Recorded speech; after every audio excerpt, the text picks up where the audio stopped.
Thank you very much for your time. And I hear that you will visit China this time next week. But I remember the first time you were in China was in 1994. Still remember the first impression of China? Well, yes.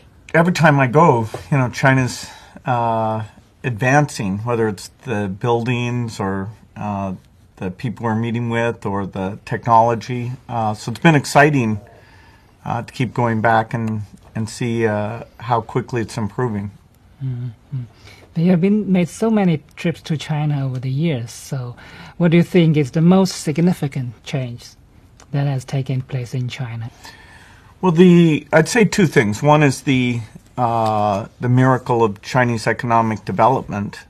Since 1990, lifting people out of poverty, building up the infrastructure, developing world-class universities. I remember almost every year somebody says, well, now the China boom, now it's reached its limits. Well, then 3 years later, they'll say, now it's reached its limits. And, of course, even today there's some strains and challenges, but still the growth is lifting people up and is quite impressive. The second thing is I'd say that China is embracing its role in the world more. At first, of course, its first priority was the poverty in the country and the development of the country, and still the top priority. But in parallel with that now, China's joined the World Trade Organization.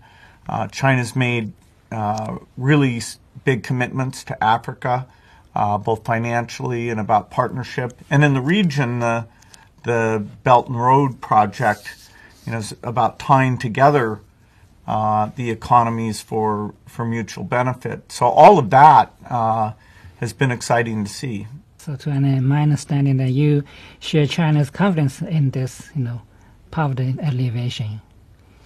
Yeah, in my newsletter I mentioned that we asked people if they could guess how much poverty has been reduced in the world, and almost no one that we interviewed knew that. So maybe in China, because people have lived through it, it would be more plausible.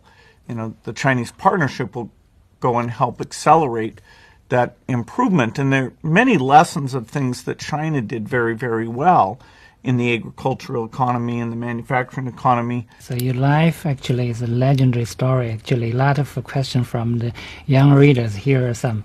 Maybe you could show some questions. What do you personally find as your greatest achievement in life and work? Well, I'm super lucky, and I've been in the area where things have been changing, and to be a part of the digital revolution, the magic of software, the internet, the personal computer, now the cell phone, it's been a great privilege.